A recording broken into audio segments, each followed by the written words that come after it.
اعوذ باللہ من الشیطان الرجیم بسم اللہ الرحمن الرحیم رب اشرح لی صدری ویسر لی امری واحلل عقدۃ من لسانی یفقہوا قولی قال اللہ الحکیم یا ایھا الذین آمنوا کتب علیکم الصیام کما کتب علی الذین من قبلکم لعلکم تتقون۔ اذان من خطبہ شعبانیہ کا بیان، بہت ہی عظیم الشان خطبہ رسول اسلام نے مختصر الفاظ میں جامع گفتگو کی ہے، اس لیے کہ خود رسول اسلام کا اپنی ذات کی نسبت مولا کائنات سے یہ کہنا کہ اے علی اوتیت جوامع الکلم، کہ اے علی مجھے مختصر الفاظ کے ذریعے سے جامع کلام ادا کرنے کی توفیق دی گئی ہے۔ میں مختصر الفاظ کہتا ہوں، لیکن ان اختصار کے ساتھ الفاظ کے اندر سمندر موجود ہے، ایک بحر موجود ہے۔ لہذا خطبہ شعبانیہ عشر عشیر ہے رسول اسلام کے اس بحر بے قرار کی نسبت قطرے کے حوالے سے۔ رسول خدا فرماتے ہیں خطبہ شعبانیہ میں کہ اگر ماہ مبارک رمضان کہ جو آنے والا ہے اسے پا لو، یعنی اس کا ادراک کر لو، تو پھر اسے ضائع مت کرنا۔ کس طرح سے رسول اسلام نے کہا کہ اس مہینے میں تمہاری دعائیں مستجاب ہوتی ہیں، فَاسْأَلُوا اللَّهَ رَبَّكُمْ بِالنِّيَّاتِ الصَّادِقَةِ وَقُلُوبِ الطَّاہِرَةِ۔ یہ پچھلی نشست میں ہم نے آپ کی خدمت میں قدر عرض کیا تھا۔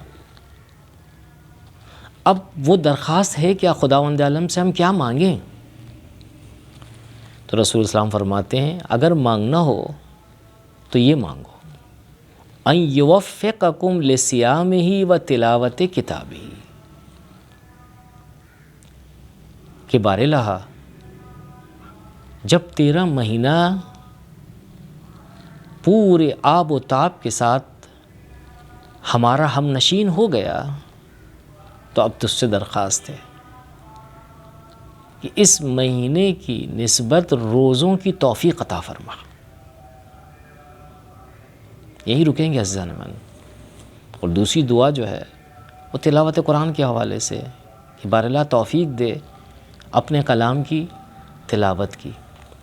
سب سے پہلے جاننے کی کوشش کریں کہ روزے کی توفیق سے مراد کیا ہے، کہ جو رسول اسلام نے فرمایا کہ جو ہے اس مہینے میں کیونکہ دعائیں مستجاب ہوتی ہیں، تمہاری دعاؤں میں سے ایک دعا یہ ہونی چاہیے کہ اپنے روزوں کی توفیق کو طلب کرو اللہ سے۔ تو رسول اسلام نے خود ہی جو ہے اس خطبے کے بعد آگے چل کر ان جملوں کے بعد اس کی تشریح فرمائی ہے، توجہ دلوائی ہے ہماری اور آپ کی۔ کہ عزیز ہو جانتے ہو روزے کی توفیق سے مراد کیا ہے؟ روزے کی توفیق یہ نہیں کہ خالی ظاہری اپنے آپ کو بھوکا رکھو اور پیاسا رکھو۔ روزے کی توفیق یہ ہے کہ تم پورے اپنے وجود کو بھوکا رکھو۔ اب تک تم نے 11 مہینے اس وجود کو خوب کھلایا۔ کیا کھلایا؟ کان کو اجازت دے دی ہر آواز کو سننے کی، اس کا پیٹ بھرتا ہی نہیں ہے۔ آنکھ کو اجازت دے دی تم نے ہر چیز کو دیکھنے کی، اس کا پیٹ بھرتا ہی نہیں ہے۔ دل و دماغ کو تم نے اجازت دے دی ہر چیز کو سوچنے کی، ان کا پیٹ ہی نہیں بھرتا ہے۔ اس ایک مہینے میں انہیں بھوکا رکھو۔ اگر تم کامیاب ہو گئے انہیں بھوکا رکھنے میں تو 11 مہینے تم پر آسان ہو جائیں گے۔ اسے کہتے ہیں توفیق روزے داری۔ رسول اسلام نے اس مطلب کو اپنے الفاظ میں جو نورانی الفاظ ہیں اس طرح سے بیان کیا، وَاحْفَظُوا أَلْسِنَتَكُمْ وَغَضُّوا عَمَّا لَا يَحِلُّ النَّظَرُ إِلَيْهِ أَبْصَارَكُمْ وَعَمَّا لَا يَحِلُّ الاستماع إِلَيْهِ أَسْمَاعَكُمْ. بہت ہی عمدہ. اپنی زبانوں کو محفوظ رکھو اے لوگوں، اسے اجازت مت دو ہر کلام کو ادا کرنے کی. وَغَضُّوا عَمَّا لَا يَحِلُّ النَّظَرُ إِلَيْهِ أَبْصَارَكُمْ.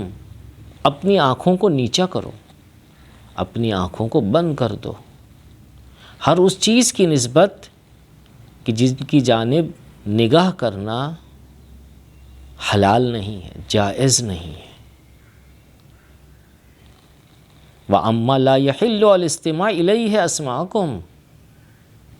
اور اپنی آنکھوں کے ساتھ ساتھ اپنے کانوں کو بھی بند رکھو ہر اس چیز پر کہ جو تم پر سننا حلال نہیں ہے، جائز نہیں ہے. یہ ہے حقیقی روزہ اور روزہ داری. رسول اسلام فرماتے ہیں دعاؤکم فیہ مستجاب فصلوا اللہ فیہ ربکم بالنیات الصادقہ وقلوب الطاہرہ. کیا چیز؟ ان یوفقکم لصیامہ.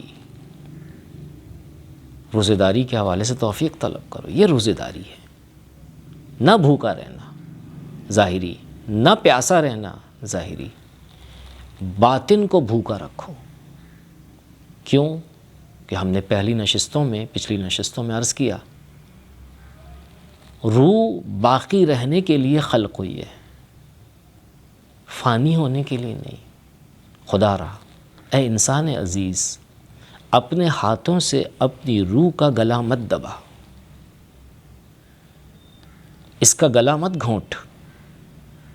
اسے زندہ رہنے کا حق خدا نے دیا ہے، تو کیوں اپنے ہاتھوں سے اپنی روح کے گلے کو دباتا ہے؟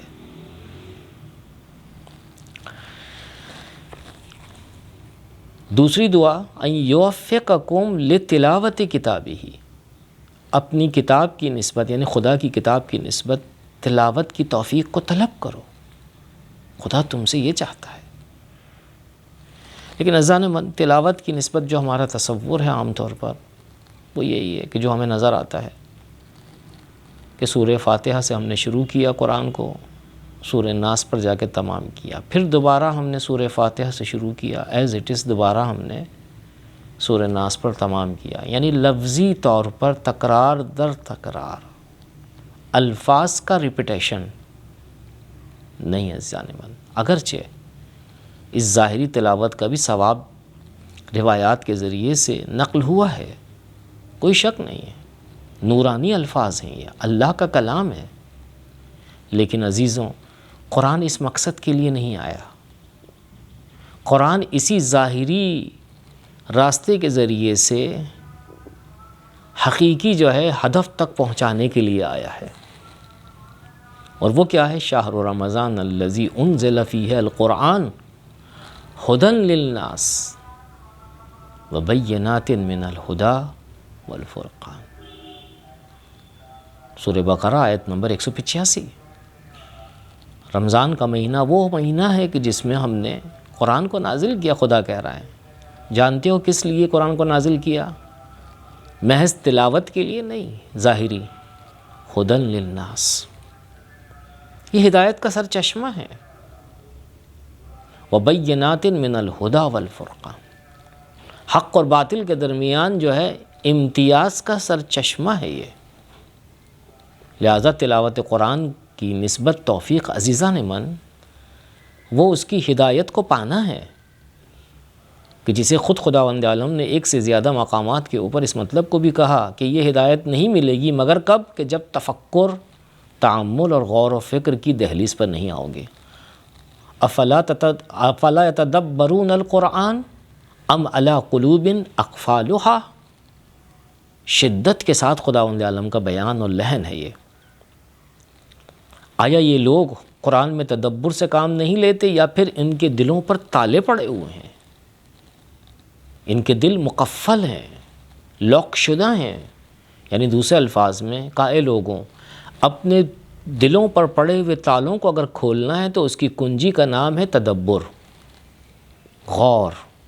قرآن مجید میں الف لام میم ذالک الکتاب لا ریب فیہ ھدی للمتقین۔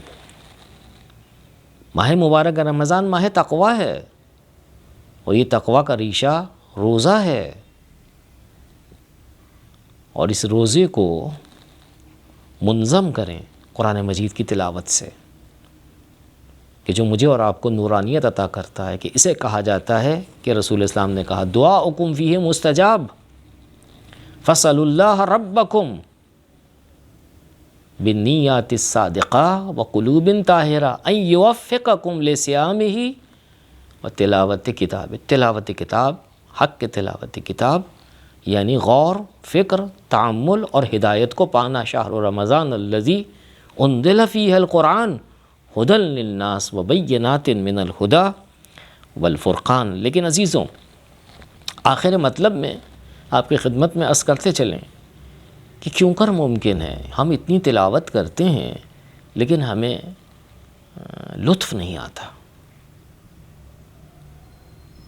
ہمیں مزہ نہیں آتا، ہمیں چاشنی نصیب نہیں ہوتی؟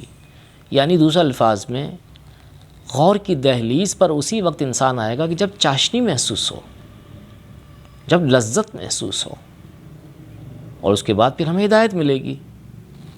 جواب: چھٹے امام کا فرمان ہے کہ رسول اسلام کے قول کو یعنی اپنے جد کے فرمان کو نقل کرتے ہیں کہ اصحاب بیٹھے ہوئے تھے، رسول اسلام کا فرمان کہ رسول اسلام فرماتے ہیں اے میرے اصحاب نظفوا طریق القرآن، قرآن کے راستے کو صاف کرو، اسے پاک کرو آلودگی سے۔ نظفوا طریق القرآن۔ اصحاب میں سے کسی نے دریافت کیا قیلا یا رسول اللہ ما طریق القرآن، یہ جو طریق قرآن آپ کہہ رہے ہیں، راستہ قرآن کا، یہ کیا چیز ہے؟ اس کا مصداق کیا ہے؟ معنی کیا ہے اس کے؟ فوراً کہا قالا، چھٹے امام فرماتے ہیں ہمارے جد نے کہا قالا افواہکم، تمہارے دہن، تمہارے منہ۔ کہا عجیب، پھر پوچھا، سوال کیا گیا کس طرح سے اس کو صاف کیا جائے؟ رسول خدا نے فرمایا بالسواک، برش کے ذریعے سے، ہماری اصطلاح میں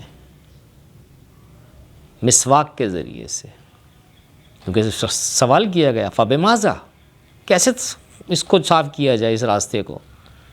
مختصر مگر جامع، بالسواک۔ ظاہری اگر ترجمہ اگر مقصود ہو تو بہت ہی صاف ستھرا ہے کہ آپ برش کیجیے آج کی اصطلاح میں، اور وہ بھی اچھا برش آپ کے پاس ہو، اچھے سے اچھا قیمتی جو ہے وہ پیسٹ ہو کہ جس کا اثر بھی ہو، اس کے بعد آپ کے جو ہے دہن سے بدبو نہ آئے۔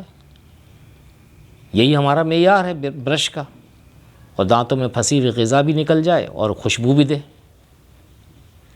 جبکہ عزیزان من اس کا کوئی تعلق جو ہے بظاہر